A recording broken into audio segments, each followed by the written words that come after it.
Break के बाद एक बार फिर से आप सभी का स्वागत है गुड लक टिप्स में। दर्शकों, ब्रेक से पहले हमने 6 राशियों की बात की थी। चलिए अभी के लिए आगे बढ़ते हैं और जान लेते हैं तुला वृश्चिक और धनु राशि के बारे में। तुला राशि वाले जो हमारे दर्शक हैं, आज अगर सब कुछ ठीक रहा तो निश्चित तौर पर आपके लिए तरक्की के नए रास्ते खुल सकते हैं। आज किसी से बगैर बात के तर्क वितर्क मत कीजिएगा, कुतर्क मत कीजिएगा।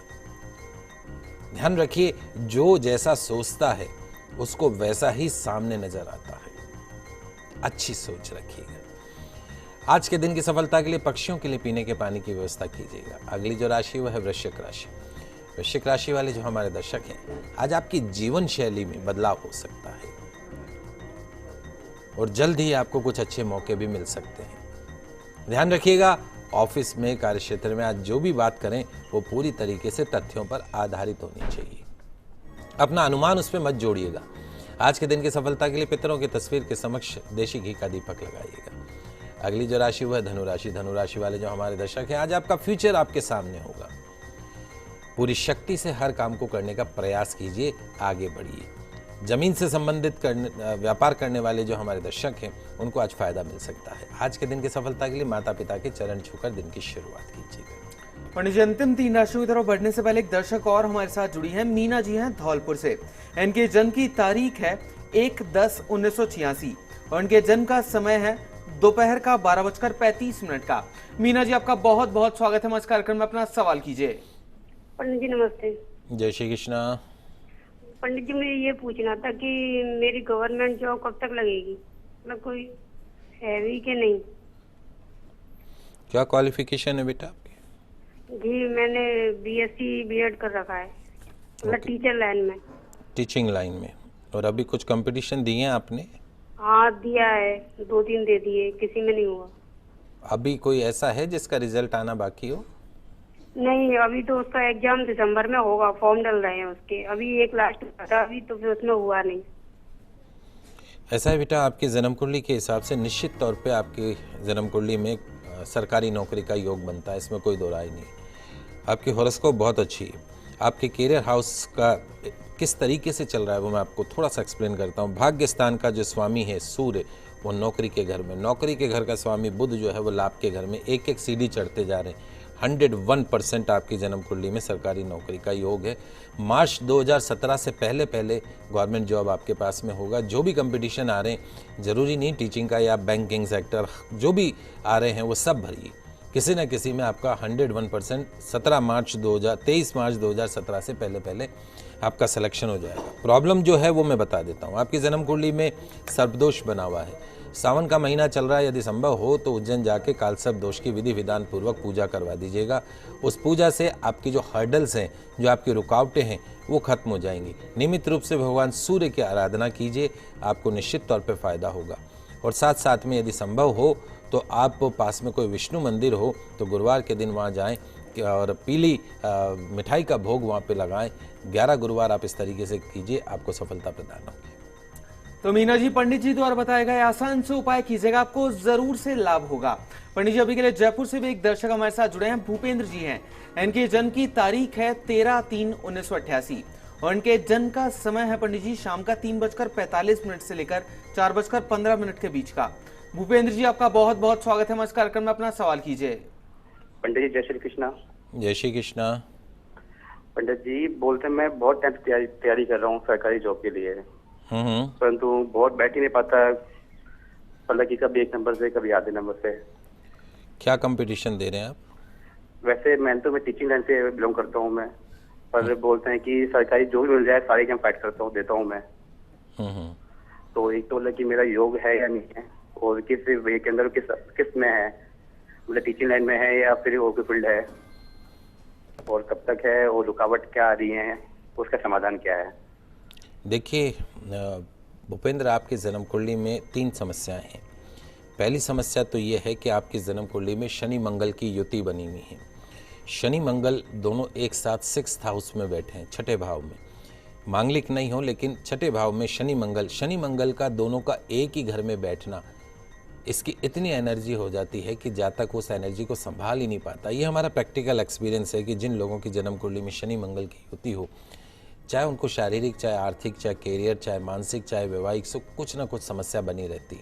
सबसे पहला काम, खेजड़ी के पेड़ के नीचे या खेजड़ी के पेड़ के दंड के समक्ष शनिवार या मंगलवार के दिन योग्य आचार्य के निर्देशन में शनि मंगल की शांति करवाइए।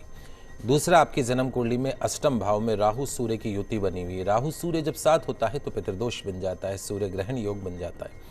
अपने घर में माता जी को बोलिए, जहाँ पानी का मटका भरते हैं वहाँ पे पितरों के नाम का देशी घी का दीपक अवश्य जलाइए। श्राद्ध पक्ष में पितरों की आराधना कीजिए।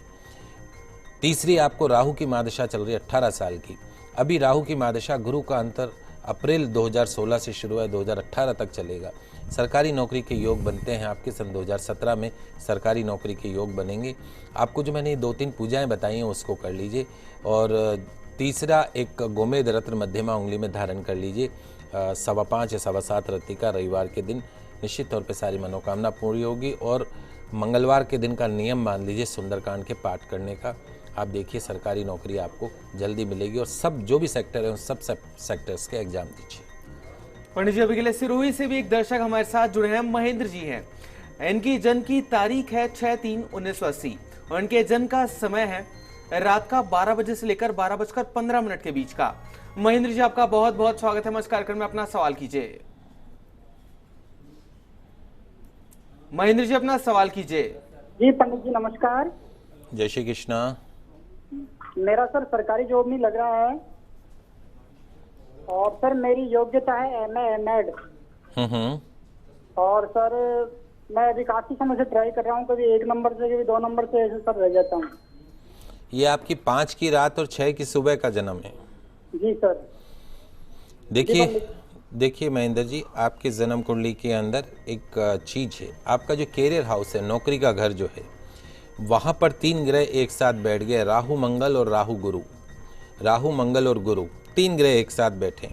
राहु मंगल जब साथ होता है तो अंगारक योग बनता है। राहु गुरु जब साथ होता है तो चंडाल योग बनता है। 2 अशुभ योगों की जो युति है वो आपके जन्म कुंडली में 10वें भाव में नौकरी के घर में बैठ गई। एजुकेशन हाउस का जो मालिक है गुरु है, निश्चित तौर पे हायर एजुकेटेड होते हैं, इसलिए आपने MA MAd वगैरह सब कुछ कर रखी है।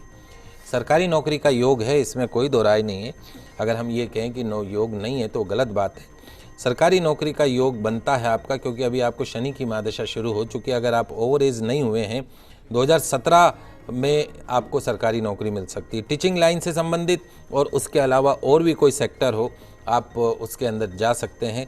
और सबसे इम्पॉर्टेंट जो चीज़ है, वो इम्पॉर्टेंट चीज़ ये है कि आपके जन्म कुंडली में शनि की महादशा जो चल रही है वो वक्री है शनि। एक लोहे का छल्ला मध्यमा उंगली में धारण कर लीजिए। मंगलवार शनिवार के दिन सुंदरकांड का नियम मान लीजिए। आप देखिए कितनी जल्द आपको सरकारी नौकरी प्राप्त होती है। चलिए दर्शकों, हम बात कर लेते हैं अंतिम 3 राशियों की, जो कि है मकर, कुंभ और मीन राशि। मकर राशि वाले जो हमारे दर्शक हैं, काम धंधे में आज थोड़ी लापरवाही हो सकती है। किसी भी काम को शॉर्टकट से करने का प्रयास मत कीजिएगा। जब तक स्वयं पुष्टि ना कर लें तब तक सुनी बात पर विश्वास मत कीजिएगा। आज के दिन की सफलता के लिए तुलसी सेवन करके घर से निकली। अगली जो राशि है कुंभ राशि। अपनी दिनचर्या में कुछ चेंज कर लेंगे तो सारे काम आपके लिए बहुत आसान हो जाएंगे। फ्यूचर को लेकर आपकी जो उम्मीदें हैं, जो सपने हैं, उनके बारे में पॉजिटिव सोचिएगा। आज के दिन की सफलता के लिए ज़रूरतमंद को दवाइयों को दान कीजिए। अंतिम जो राशि वह है मीन राशि। रोज़मर्रा के काम पूरे होंगे, लेकिन छोटे कामों में भी ज़्यादा समय लग सकता है। ज़रूर ध्यान रखें, आप जो भी काम हाथ में लेंगे बाद में उससे पीछे हटने का कोई रास्ता है, मौका आपको नहीं मिलने वाला है। आज के दिन की सफलता के लिए अनाथ आश्रम में फलों का दान कीजिएगा, दिन अच्छा गुजरेगा। पंडित जी, आगे की तरफ हमारे जो गुड लक टिप है वो जानने से पहले एक दर्शक हमारे साथ जुड़े हैं, मनोज सोनी जी हैं। मनोज जी, आपका बहुत बहुत स्वागत है हमारे इस कार्यक्रम में। सबसे पहले अपनी जन्म की तारीख बताइए, फिर अपने जन्म का समय बताइए, फिर अपना सवाल कीजिए।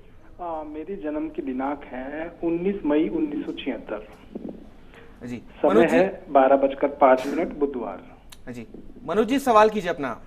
सवाल मैं पंडित जी से करना चाह रहा हूँ। पंडित जी, सादर प्रणाम करता हूँ आपको।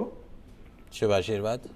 मैं ये जानना चाह रहा हूँ पंडित जी कि मेरा खुद का जमीन लेने का योग नहीं बन पा रहा है। काफी हिम्मत कर चुका हूँ, पैसा भी मेरे पास पड़ा है, लेकिन पता नहीं कि यथावत क्या संभव है कि हर काम बिगड़ जाता है। ऐसा क्यों हो रहा है मेरे साथ? पिछले 3 साल से ये चीजें हो रही है। आपकी डेट ऑफ बर्थ क्या? 19 मई 1976, दोपहर में 12:05। देखिए मनोज जी, सीधी सी बात यह है कि आपकी जन्म कुंडली में द्वादश भाव में मंगल शनि दोनों बैठे हुए हैं। मंगल नीच का है और शनि विषयोग बना रहा है। इतनी भारी युति है कि आपके जीवन में मंगल शनि की युति कभी आपको सक्सेस प्रदान ही नहीं करेगी। हम बार बार अपने शो के माध्यम से एक चीज़ बोलते हैं कि खेजड़ी के पेड़ के दंड के नीचे या खेजड़ी के पेड़ के नीचे या खेजड़ी के पेड़ के दंड के समक्ष आपको मंगल शनि की शांति करवानी चाहिए। भाग्य स्थान का मालिक जो है मंगल आपकी कुंडली में नीच का है। कहीं ना कहीं जब भाग्य का सहायता नहीं मिले तो रिजल्ट पॉजिटिव नहीं आते हैं। काल सर्प दोष बना हुआ है चंद्रमा के साथ में, सर्प दोष को शांति आपको करवानी चाहिए। बाकी और ज़मीन जायदाद की जहाँ तक बात है, आपके नाम से कभी भी ज़मीन जायदाद आपको फलेगी नहीं। घर का कोई और दूसरा सदस्य हो तो उसके नाम से आप ज़मीन जायदाद की कोशिश करेंगे तो ज़्यादा इजी रहेगा। और मंगलवार के दिन सुंदरकांड का पाठ करना शुरू कीजिए, आपकी सारी मनोकामना पूर्ण होगी। चलिए दर्शकों, अभी के लिए आगे बढ़ते हैं और पंडित जी से जान लेते हैं कि आज का गुड लक टिप क्या कुछ खास लेकर आया है आप सभी के लिए। दोस्तों, आज मैं आपको एक दिल को छू लेने वाली एक छोटी सी कहानी सुनाना चाहता हूँ। ध्यान से सुनिएगा। एक छोटी सी बच्ची थी जिसका नाम था मनु। एक दिन उसने अपनी गुल्लक में, मिट्टी के गुल्लक से सब सिक्के निकाले और उनको बटोर कर जेब में रख लिया और निकल पड़ी घर से। पास में ही केमिस्ट की दुकान थी, दवाइयों की दुकान। उसकी सीढ़ियाँ धीरे धीरे चढ़ गई। बहुत छोटी सी 3-4 साल की बच्ची थी। काउंटर के सामने खड़े होकर बोल रही थी, पर वो छोटी सी जो बच्ची थी मनु, वो किसी को नजर नहीं आ रही थी, न ही उसकी आवाज़ पर कोई गौर कर रहा था। सब अपने आप में व्यस्त थे। दुकान मालिक का कोई दोस्त बाहर देश से आया हुआ था तो वो भी उससे बात करने में व्यस्त था। तब उसने सोचा कि कैसे मैं इनका अपना ध्यान अपनी तरफ आकर्षित करूं, तो जेब से एक सिक्का निकालकर काउंटर पे फेंका। सिक्के की आवाज़ से सबका ध्यान उसकी ओर गया तो उसकी तरकीब काम आ गई। दुकानदार उसकी ओर आया और उसने प्यार से पूछा कि आपको क्या चाहिए बेटा। तो उसने जेब से जितने सिक्के थे सब निकालकर उस अपनी छोटी सी हथेली से सब सिक्के निकाल कर अपनी हथेली पे रखे और बोली कि मुझे चमत्कार चाहिए। दुकानदार समझ नहीं पाया। उसने फिर से पूछा कि बेटा आपको क्या चाहिए। तो वो फिर बोली कि अंकल मुझे चमत्कार चाहिए। दुकानदार हैरान होकर बोला कि बेटा यहाँ चमत्कार नहीं मिलता है। तो बच्ची बोली कि अगर दवाई मिलती है तो चमत्कार भी आपके पास ही मिलेगा। दुकानदार बोला कि बेटा आपसे किसने कहा। तो उसने विस्तार से बताना शुरू किया अपनी तोतली जुबान में कि मेरे भैया के सर में ट्यूमर हो गया है। पापा ने मम्मी को बताया कि डॉक्टर 4 लाख रुपए बता रहे थे। अगर समय पर इलाज ना हुआ तो कोई चमत्कार ही उसे बचा सकता है और कोई संभावना नहीं है। वो ऐसा रोते हुए माँ से कह रहे थे। अपने पास कुछ बेचने को भी नहीं है, ना कोई ज़मीन है, ना कोई जायदाद, ना कोई गहने। सब इलाज में पहले ही खर्च हो गए। दवा के पैसे भी बड़ी मुश्किल से जुटा पा रहा हूँ। तो मालिक का दोस्त उसके पास आकर बैठ गया और प्यार से बोला कि अच्छा कितने पैसे लाई हो बेटा तुम चमत्कार खरीदने के लिए। तो उसने अपनी मुट्ठी से सब सिक्के जो हैं उसके हाथों में रख दी। उसने वो सिक्के गिने तो 21 रुपये 50 पैसे थे। वो व्यक्ति हंसने लगा और मनु से बोला कि बेटा जाओ, तुमने चमत्कार खरीद लिया है, चलो मुझे अपने भाई के पास ले चलो। वो व्यक्ति जो उस केमिस्ट का दोस्त था, अपनी छुट्टियां बिताने भारत आया हुआ था। न्यूयॉर्क का एक प्रसिद्ध न्यूरो सर्जन था। एक सच्ची घटना है। उसने उस बच्चे का इलाज मात्र 21 रुपये 50 पैसे में किया और वो बच्चा सही हो गया। तो भगवान ने मनु को चमत्कार भेज दिया। वो बच्ची बड़ी श्रद्धा से उसको खरीदने चली थी और वो उसको मिल गया। तो वो जो प्रभु हैं, वो जो कृष्णा हैं, वो सबके पालनहार हैं। उनकी मदद ऐसे ही चमत्कार के रूप में मिलती रहती है। बस आवश्यकता है सच्ची श्रद्धा की, विश्वास की। दोस्तों, परमात्मा जो है वो संसार के कण कण में विद्यमान है। सिर्फ पहचान वाली जो है वो हमें आंखें चाहिए, नजरें चाहिए। जय श्री कृष्णा, जय माता की। तो दर्शकों, हम आशा करते हैं कि हमारे प्रोग्राम आज आपको काफी पसंद आया होगा। पंडित जी हमारे स्टूडियो में आने के लिए, दर्शकों की समस्याओं का समाधान करने के लिए और साथ ही इतनी महत्वपूर्ण कहानी सुनाने के लिए आपका बहुत बहुत शुक्रिया। आप सभी का आज का दिन मंगलमय हो। जय श्री कृष्णा, जय माता की, जय श्री हरि। तो दर्शकों, अगर आप भी अपनी समस्याओं का समाधान चाहते हैं हमसे, तो आप भी हमें कॉल कर सकते हैं। आप हमें ईमेल भी कर सकते हैं। हमारा ईमेल आईडी है goodlucktips@firstindianews.com। कल फिर मिलेंगे, तब तक के लिए खुश रहिए, अपना ख्याल रखिए। नमस्कार।